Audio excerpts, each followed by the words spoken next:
Iya. Siap-siap ke ya hater. Siapa? Bos.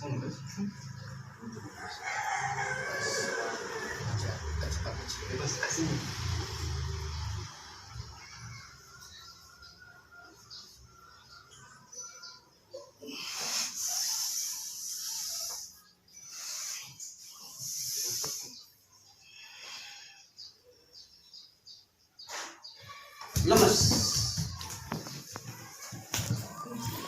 Coba pakai Pak, maksudnya pindah-pindah. Kayak jangan ngomong kaku. Kaku no. Kaku. Si Cine. Kaku. Kaki diangkat, kaku. Wah, kayak kaku. Kaku. Yes. Lemes. Oke, sembuh nah. Waras.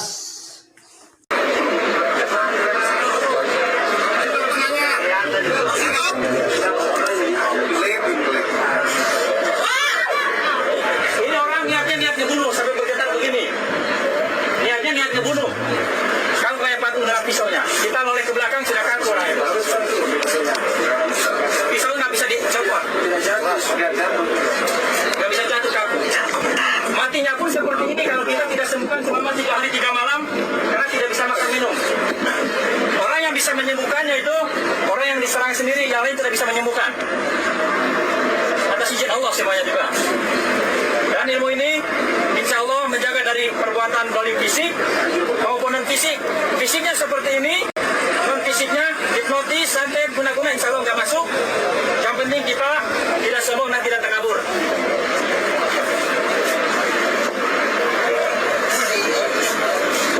Ini orang sadar, itu bukan tenaga dalam.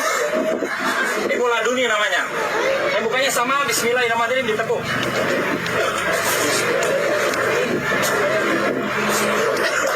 Ampun seperti kita ampun, tetapi tangan ngangkat saja. Ya, ini bukan ilmu hipnotis, tapi ini adalah ilmu kekuasaan Allah.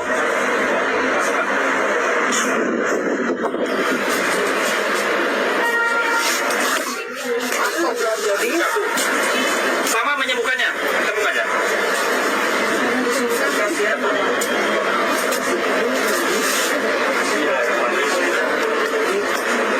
Sekarang akan saya perlihatkan ikatan lemas. Itu musuh nyerang, lemas. Maka musuh itu atau orang yang zalim itu akan lemas seperti kapas. Jangan kau ngangkat begini, ngangkat jadi nggak bisa. Orang itu bisa hidup selama 1 tahun, 2 tahun, asal jangan disembuhkan, dikasih makan terus, akan lemas terus. Lemas, ya.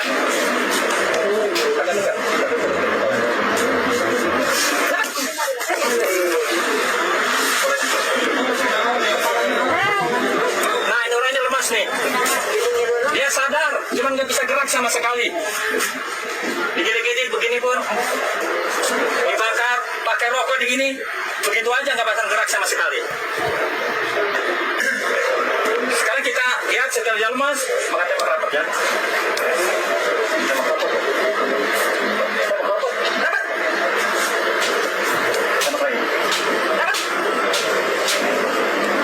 Nah, kalau yang dolim bisa begini, bisa kita mainkan setelah dia bukan lemas.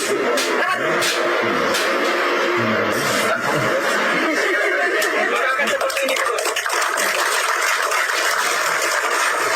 Maaf, ini bukan rekayasa, ini sudah ilmu langsung datangnya dari Allah. Ilmu sudah kekuasaan dari Allah. Kun fayakun apa yang kita ucapkan jadi. Ini bukannya satu-satu. Bismillahirrahmanirrahim.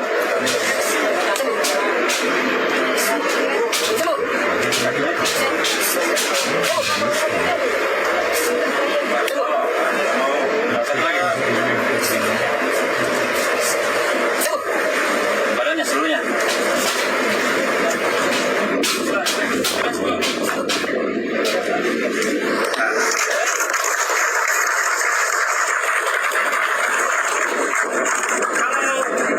Kalau para wali itu ilmunya yang muladuni dan tanpa nafsu semua. Kalau kita ini baru pakai nafsu saja. Mereka nyerang langsung kaku. Kalau para wali Itu baru niat saja, sudah kaku semua. Tanpa nasi seperti ini, kalau para wali itu dapat semuanya kaku. Saya perlihatkan, tanpa nafsu, yaitu kembangnya. Ya, mau rencana mukul kepada saya, misalkan. Coba. Tanpa nasi baru niat, ya. Saya bawa dari belakang aja. Ya, baru niat mukul, baru niat saja. Baru niat saja. Udah kaku seperti ini. Kenapa tanpa nafsu? Dia bisa ngomong, bisa kasih. Coba ngomong saya. Nah, ini tanpa nafsu, kembangnya. Kalau rekan-rekan ini kita semua tanpa pakai nafsu, alhamdulillah diberi kelebihan oleh beliau tanpa nafsu.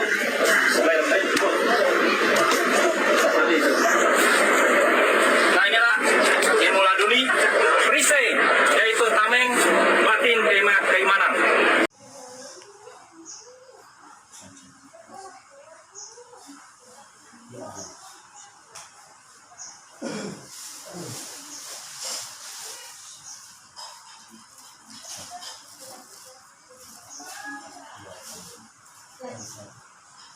Alhamdulillah, Bismillahirrahmanirrahim. Bismillahirrahmanirrahim. Alhamdulillah, Ar-Rahman Ar-Rahim, Maliki Yawmiddin. إياك نعبد وإياك نستعين اهدنا الصراط المستقيم صراط الذين أنعمت عليهم غير المغضوب عليهم ولا الضالين بسم الله الرحمن الرحيم قل هو الله أحد الله الصمد لم يلد ولم يولد ولم يكن له كفوا أحد بسم الله الرحمن الرحيم قل أعوذ بالله من فلق من شر ما خلق ومن شر غاسق إذا وقب ومن شر النفاثات في العقد ومن شر حاسد إذا حسد بسم الله الرحمن الرحيم قل أعوذ برب الناس ملك الناس إله الناس الذي يوسوس في صدور الناس من الجنة والناس أشهد أن لا إله إلا الله أشهد أن محمدا رسول الله أشهد أن لا إله إلا الله أشهد أن محمدا رسول الله أشهد أن لا إله إلا الله أشهد أن محمدا رسول الله الله أكبر الله أكبر الله أكبر أعوذ بالله من الشيطان الرجيم بسم الله الرحمن الرحيم إنا فتحنا لك فتحا مبينا إنا فتحنا لك فتحا مبينا إنا فتحنا لك فتحا مبينا إنا فتحنا لك فتحا مبينا إنا فتحنا لك فتحا مبينا إنا فتحنا لك فتحا مبينا إنا فتحنا لك فتحا مبينا بسم الله الرحمن الرحيم لو أنزلنا هذا القرآن على خاشعا متصدعا من خشية الله وتلك الأمثال الناس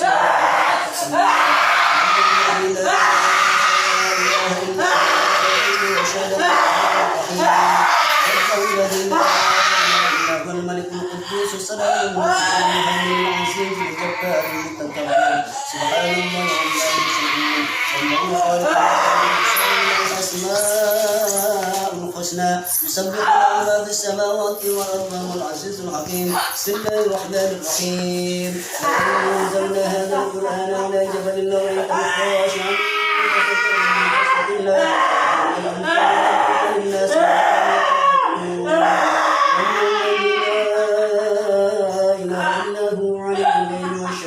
والرحمن الرحيم الله الذي لا إله إلا هو السلام المهيمن العزيز الجبار المتكبر سبحان الله عما يشركون والله خالق الباري يصور له الأسماء الحسنى يسبح له ما في السماوات والأرض العزيز الحكيم بسم الله الرحمن الرحيم لو أنزلنا هذا القرآن على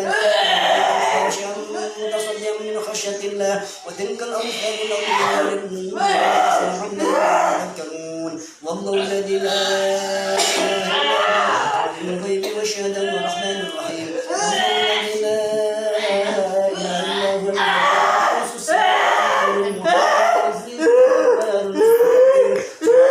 والله خالق المصور والأسماء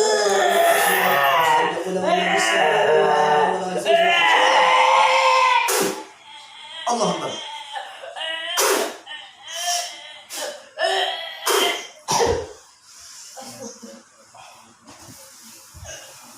bedakan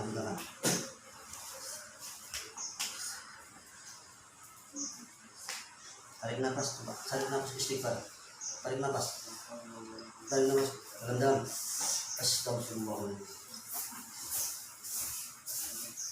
lagi.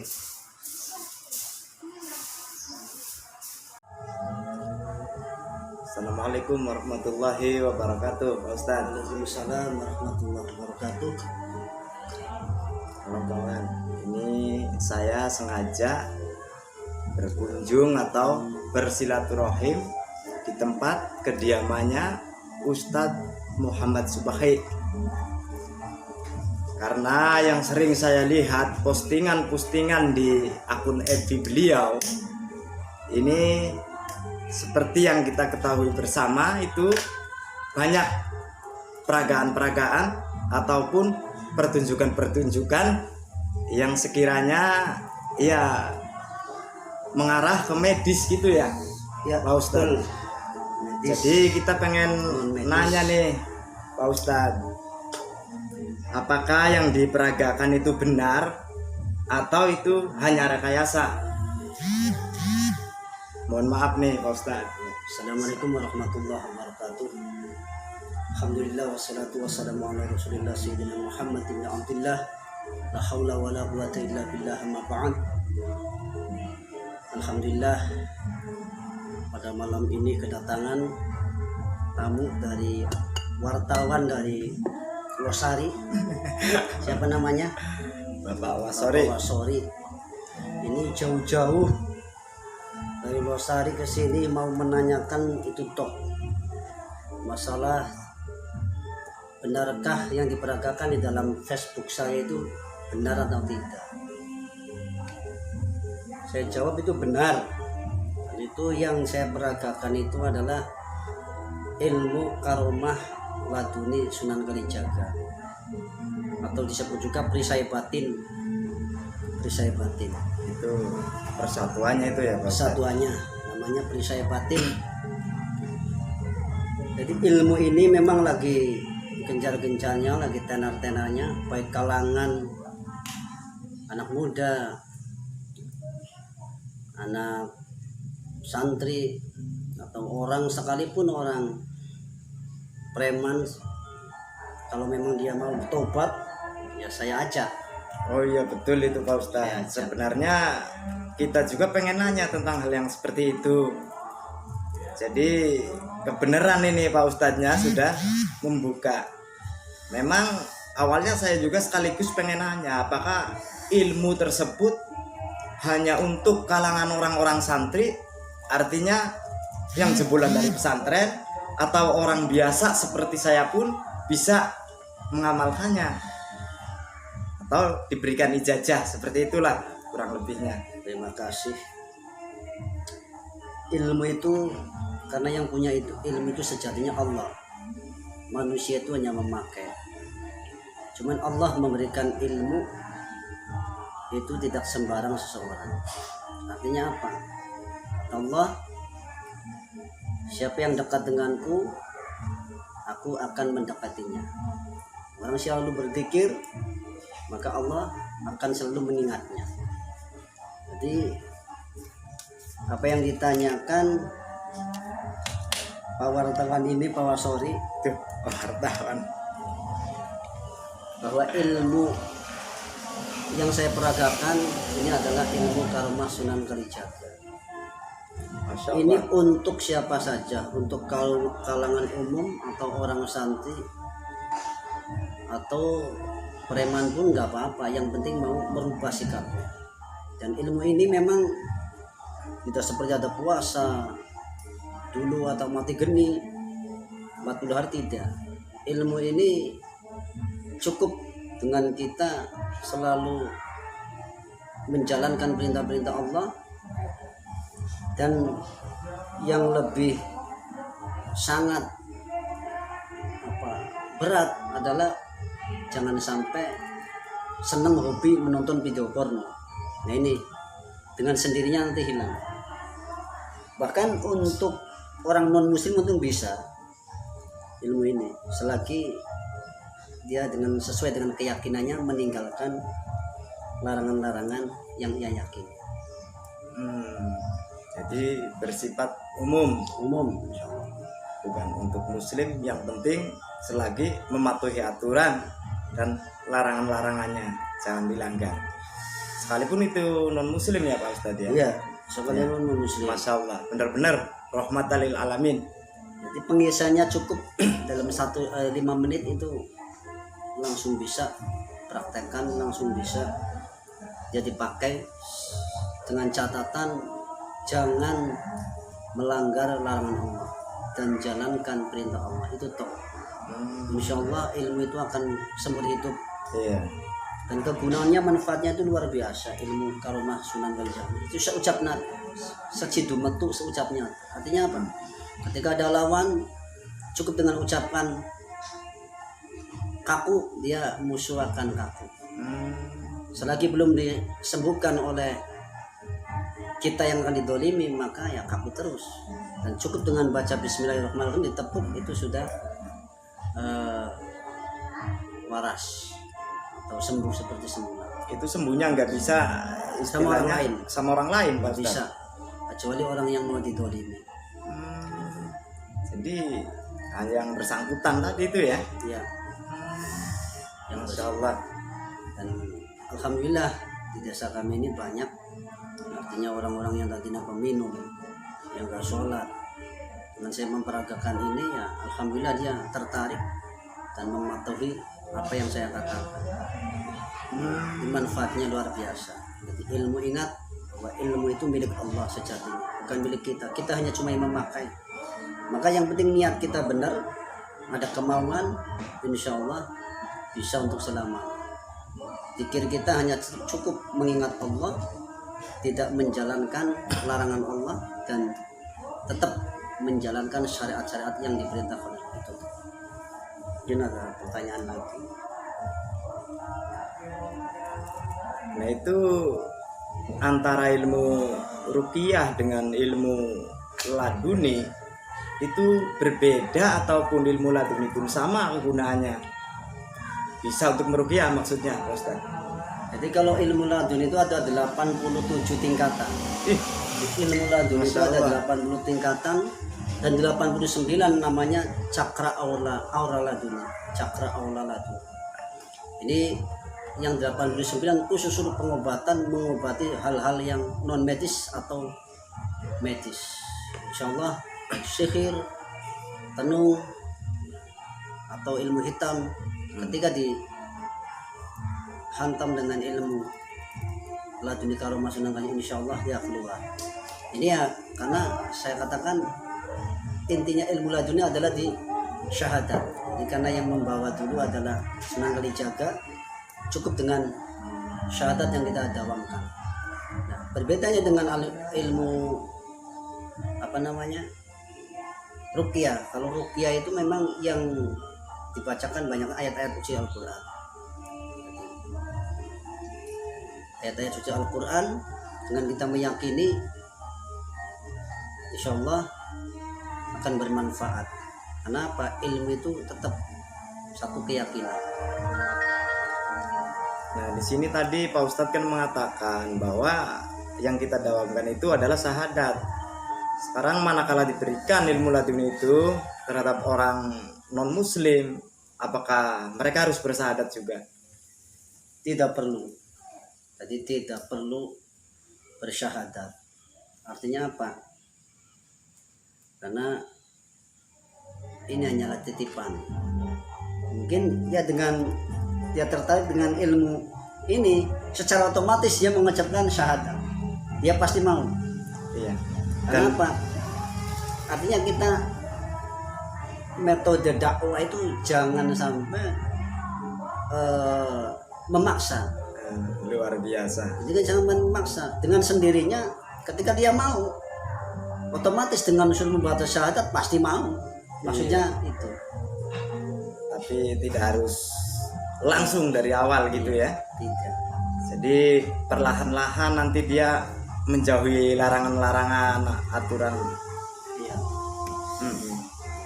Sekali lagi bahwa saya kalau mengobati, artinya ada pasien itu memang cukup itu disatukan antara ilmu karomah laduni dan ruqyah. Kenapa? Segala sesuatu itu tetap milik Allah. Kita meminta satu, ibarat apapun bentuknya, tetapi tetap meminta kepada Allah. Makanya dalam masalah ilmu ruqyah itu tergantung kembali kepada orangnya. Harus bersih pemikirannya, harus banyak melantunkan ayat-ayat Allah, dan satu, yakin. Dengan keyakinan itulah maka Allah akan memberikan pertolongan dan anugerah yang luar biasa. Itu yang saya terapkan adalah keyakinan. Apapun bentuknya, apapun sejenisnya, itu sihir, santet, dengan keyakinan itulah, dengan istiqomah kita, insya Allah musuh-musuh kita, dukun-dukun santet akan terjungkal. Nah, pertama membuka ataupun menangani yang seperti itu ini dengan niat yang bagaimana Pak Ustadz? Etikat kita itu bagaimana supaya tidak musyrik lah, kufur itu dan segala macam. Kan kadang suka ada yang berprasangka mungkin seperti itu. Kayak saya dulu juga berprasangka seperti itu, jujur. Jadi butuh pencerahan supaya tidak salah paham nih Pak Ustadz. Jadi tentang musyrik, berbicara musyrik itu memang kembali kepada pemikiran kita. Jadi semuanya tergantung kepada pemahaman dan pemikiran kita. Bahwa dalam Al-Quran pun jelaskan kita harus meyakini harus ada pelantaraan, harus ada wasilah yang namanya berobat, baik medis pun atau non medis. Ini memang dianjurkan. Qul huwa lil ladzina amanu huda wasyifa. Qul huwa lil ladzina amanu huda wasyifa. Kalau kita meyakini bahwa orang Islam meyakini Al-Quran, dalam Al-Quran juga kita harus diperintahkan untuk berobat. Orang-orang yang beriman, hudan sebagai petunjuk. Qul huwa lil ladzina amanu hudaw wa shifaa. Al-Qur'an itu sebagai petunjuk kita, untuk pengobat kita. Itu kan Allah sendiri yang bilang. Berarti otomatis kita itu harus berikhtiar dengan Quran. Yang penting kita berlandaskan dengan Al-Quran, mencari lantaran wasilah berobat, harus kita berpegang dengan Al-Quran. Wa nunazzilu minal Qur'ani ma huwa wasyifaa. Al-Quran diturunkan oleh Allah adalah sebagai obat pertama dan yang paling utama. Al-Quran dulu, baru ke dokter. Al-Quran dulu, baru ke dokter. Dua-duanya itu termasuk syariat ya Pak Syariat. Ustadz. Nah, yang saya takutkan kalau merasa orang yang beriman, ya, kalau kita tidak mempercayai Al-Quran, bahwa Al-Quran sebagai obat, ini akan kufur. Makanya kenapa? Kadang-kadang orang bicara dengan kehebatan dokter anu, dokter pun kalau memang tidak Allah menghendaki, ya tidak akan sembuh. Tapi kadang-kadang pengalaman saya, orang sudah pergi ke dokter kemana-mana, tapi suruh saya yakinkan Al-Quran itu saya bayat, yakin, dan itu sebagai obat, maka pertolongan Allah akan turun. Karena apa? Allah sendiri yang memerintahkan kepada kita. Iya. Bahwa wa nunazzilu minal Qur'ani ma huda wa syifaa wa rahmah, sebagai petunjuk dan sebagai obat bagi orang-orang yang mukmin, orang-orang yang selalu mempercayai. Kalau tidak percaya, wallahu a'lam. Iya. Karena syaratnya saya katakan kita mencari obat apapun bentuknya harus yakin dulu. Dan satu, kita harus berpegang dengan Al-Quran. Itu dalam dunia ruqyah begitu. Walaupun ke medis juga kalau pola pikir kita mungkin salah, bisa aja kan Bisa. menyebabkan yang enggak. Jadi intinya kita itu syariat, baik ke dokter maupun ke jalan Al-Quran. Kita kembali kepada Al-Quran. Jadi kalau sudah kembali ke Al-Quran, apapun bentuknya, kita tidak akan istilahnya merasa takut. Kita pasrah kepada Allah, bahwa Allah lah yang memberikan pertolongan kepada kita. Yang penting syaratnya harus ikhlas. Kita untuk membantu orang, insya Allah kalau ikhlas pasti dengan sendiri Allah akan memberikan pertolongan kepada kita. Masya Allah. Kalau berbicara masalah ruqyah, Yang saya alami itu memang oleh guru-guru kita, saya juga kadang-kadang tidak menyangka bahwa kehebatan Al-Quran itu luar biasa. Orang semua pada hafal ayat kursi, Fatihah, cuman keyakinannya kurang.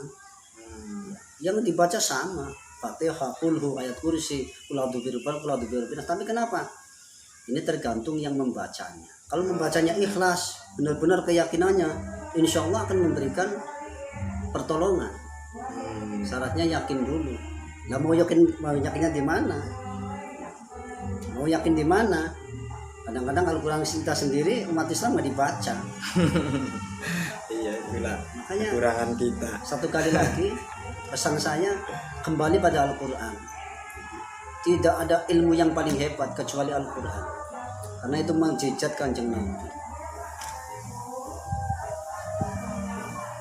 Ini tuh sedikit pembahasan masalah ruqyah, dan insya Allah saya siap membantu jika ada permasalahan-permasalahan yang memang di luar medis ya. Itu kembalikan kita pada Al-Quran. Insya Allah saya akan membantu. Jadi insya Allah niatan Pak Ustadz ataupun kita ini bukan berarti ria atau pamer ataupun apa ya Pak Ustadz ya. Ya, Tapi diniati insya Allah Syiar. untuk syiar. tergantung niatnya. Jadi kita posting ke FB ataupun ke medsos lah, itu bukan berarti yang seperti itu, pamer dan lain sebagainya. Jadi kalau saya pikir mah, kalau yang kadang-kadang negatif aja diposting, ngapain kalau ada yang positif kita tidak berani posting. Iya. Selalu seperti itu. Jadi untuk bersaing dengan mereka-mereka, untuk bersaing dengan mereka-mereka. Dan kita sekali lagi saya ingatkan bahwa di zaman sekarang itu banyak ya, penipuan-penipuan dan pengobatan, penipuan-penipuan dalam masalah hal mistis itu banyak sekali. Ini jangan heran ya. Yang namanya di Facebook itu kita nggak usah heran, itu banyak yang penipuan. Makanya kalau tidak percaya datang aja ke sini, Iya. datang secara langsung ya, cara bertanya betul. Karena saya tidak merekayasa. Itu makanya jangan tersinggung ya Pak Ustadz, memang Iya. saya ada unek-unek ini karena mengingat yang namanya konten-konten itu ya seperti yang Pak Ustadz bilang tadi, kadang kalau kita nggak punya filter itu ya bagaimana? Iya, kita dapat mengetahui mana yang positif, mana yang negatif, mana yang asli, mana yang rekayasa. Seperti itu Pak Ustadz. Tapi di sini insya Allah tidak ya Pak Ustadz, tidak ada rekayasa, Tidak ada seperti yang rekayasa. telah kita bicarakan. Makanya kalau ingin membuktikan sakit dulu, Sakit dulu. tapi jangan. Karena apa? Kadang-kadang orang kalau belum membuktikan Iya, seperti hanya mati. iya betul. Orang nggak percaya di sana itu ada alam kubur segala macam. Tapi nyatanya apa? Dia masih ragu-ragu. Syaratnya apa? Ya mati dulu baru. Mati dulu. Nggak Kalau percaya, kita untuk membuktikan berarti sakit dulu. Insya Allah. Bukan berarti ngarepin ya. Insya Allah doa kita tetap semoga kita sehat-sehat selalu dan dalam keadaan baik-baik selalu, dan kita harus bisa untuk tidak berbohong, sebisa mungkin hindari kebohongan. Karena bagaimana bisa kalau kita berbohong, seumpamanya ya hasil duit dari bohong itu bagaimana Pak Ustadz? Ya itu sudah jelas. Menipu, berbohong. Dalam istilahnya itu ini, tapi rekayasa nih, bohong. Tapi kan biasanya kita dapat duit. Yang jadi masalah ini duitnya, berarti kita kan duit hasil dari bohong. Itulah bedanya. Bedanya dengan orang apa yang tidak memakan, artinya belum pernah, artinya tahu pesantren, belum pernah mengkaji ilmu-ilmu apa namanya tasawuf, itu hidupnya yang dikejar itu hanyalah dunia. Artinya apa? Bagaimanapun caranya yang penting kita dapat uang. Itu begitu. Tapi kalau kita insya Allah artinya pernah mengaji, belajar tasawuf, ya insya Allah kita akan terhindar dari hal-hal yang negatif yang semacam itu. Bahwa kita ingat kita hidup ini adalah khidmah, di khodam. Jangan mengenal khodam itu jin, bukan. Di khodam Allah, para malaikat. Ya kalau jin aja ditakdirkan oleh Allah memang untuk khidmah kepada Allah. Kita harus sebagai juruladannya Allah. Sehingga kalau kita sudah mengarah ke situ, insya Allah apapun kita pekerjaannya hanya untuk karena Allah, bukan karena siapa-siapa. Pasti jalurnya ke syiar. Apalagi kalau berbohong, alhamdulillah, kebohongan itu akan membinasakan kita sendiri. Pasti itu. Iya. Pasti. Nah, ilmu yang diturunkan oleh Allah itu bukan untuk kebohongan, tapi untuk bersyiar. Turunkan kanjeng Nabi lewat malaikat Jibril kanjeng Nabi kepada para ulama tabiin dan para kiai, yaitu pegangannya Al-Quran. Kalau jauh dari Al-Quran pasti ini istidraj semua. Iya. Memang saya ini orang yang tidak mudah percaya Pak Ustadz.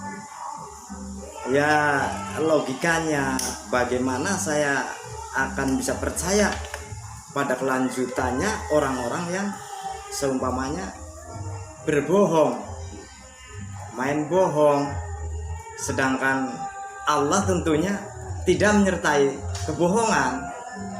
Iya, Ustadz kiranya Makanya kan seperti itu bahwa kita itu dari kecil ya, sampai dewasa